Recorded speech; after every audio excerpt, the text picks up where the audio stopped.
Hey everyone, thank you so much for joining me today. My name is Laura Train Mama. Today we are having a look at this story from the Thomas and Friends collection. It's called Henry and the Flagpole. All the engines on the island of Sodor were very excited. There was soon to be a banquet at the Scottish castle. Thomas was being a really useful engine. He had to make sure everything was ready on time. There would be food, games, a bagpipe playing, and the Fat Controller would wear his kilt. Meanwhile, Henry was also working very hard. He was steaming across Sodor, pulling trucks full of supplies for the banquet. As he puffed through the forest, he spotted his favourite tree. Seeing the tall pine tree made Henry very happy. As he arrived at the Scottish castle, Henry noticed that the Fat Controller was waiting for him. "The castle's flagpole is too old," the Fat Controller explained. "It could fall down and hurt someone at the party, Henry. I need you to collect the new flagpole from the docks in time for the banquet." "Yes, sir," puffed Henry. He knew this was a very important job. Henry chugged into the docks. He couldn't see the flagpole anywhere. He looked high and low, but could not find it. Then Henry saw Cranky.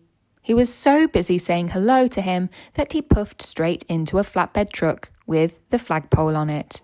"Whoops!" Henry cried as the flagpole rolled off the flatbed and onto the next track. "You weren't looking where you were going," snapped Cranky. Henry felt very silly. Just then, there was a loud crash. Salty had run over the flagpole. "The flagpole's broken!" the dock manager cried. Soon, the Fat Controller arrived. He looked very cross. "This is a disaster!" he boomed. "The Scottish castle will not look the same without its flagpole." Henry was very sad. It was all his fault. That evening, Henry was puffing back through the forest. "Maybe seeing the tall pine tree will cheer me up," Henry huffed. But not even the tall pine tree could make Henry feel better. Toby pulled up beside him and saw that Henry was sad. "I wish I hadn't broken the flagpole," Henry sighed. "Maybe they could make a new flagpole out of one of these tall trees," Toby puffed, trying to cheer Henry up. Henry was very worried. He really didn't want the tall pine tree to be cut down. The next morning, Henry pulled out of Tidmouth sheds. He had to take some workmen to the forest. He could see they were carrying axes and saws. "Oh no," wheezed Henry. "They must be going to cut down my tall pine tree." Henry was worried. "Must save the tree, must save the tree," he chuffed to himself as he made his way towards the forest. Suddenly, Henry had an idea. He wouldn't take the workmen to the forest. He would look for a new flagpole.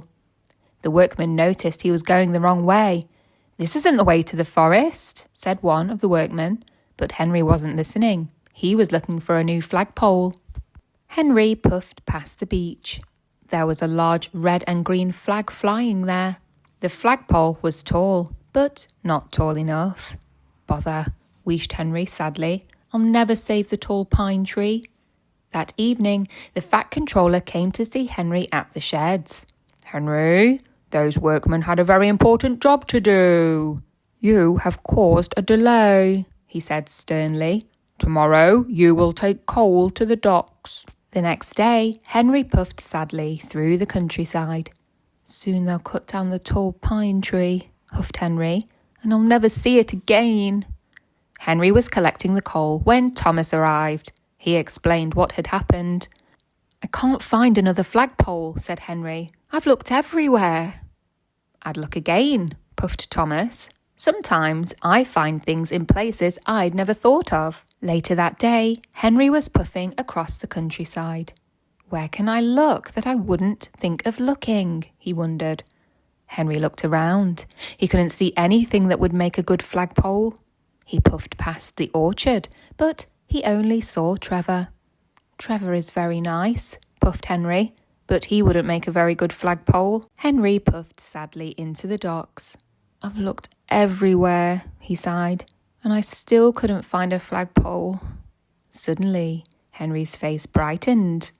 "What about the old ship's mast?" he puffed. It's going to be used for firewood, Salty said. But it will be perfect for the castle flagpole, Henry chuffed. Henry was excited. At last, he had found a new flagpole, and where he'd least expected it to. Cranky lowered the ship's mast onto a flatbed truck, and Henry raced across the countryside, pulling it towards the forest. He had to get to the tall pine tree before they cut it down.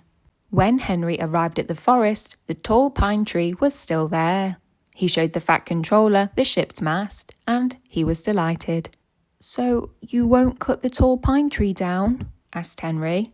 "I would never cut the tall pine tree down," exclaimed the Fat Controller. "The workmen are here to collect firewood for a roaring fire at the Scottish Castle banquet." Henry was so excited his axles tingled. That evening, when Henry arrived at the Scottish castle, the workmen were waiting at the station, ready to put up the new flagpole. The flag was soon hoisted up, and it moved gently in the breeze. It was the nicest thing Henry had seen, except for the tall pine tree. That brings us to the end of the story, Henry and the Flagpole. I really hope that you enjoyed listening along with me today, and if you did, please don't forget to hit the like button, share with a friend, why not? You could even check you're subscribed if you want to hear future stories like this one. And other than that, have a great day.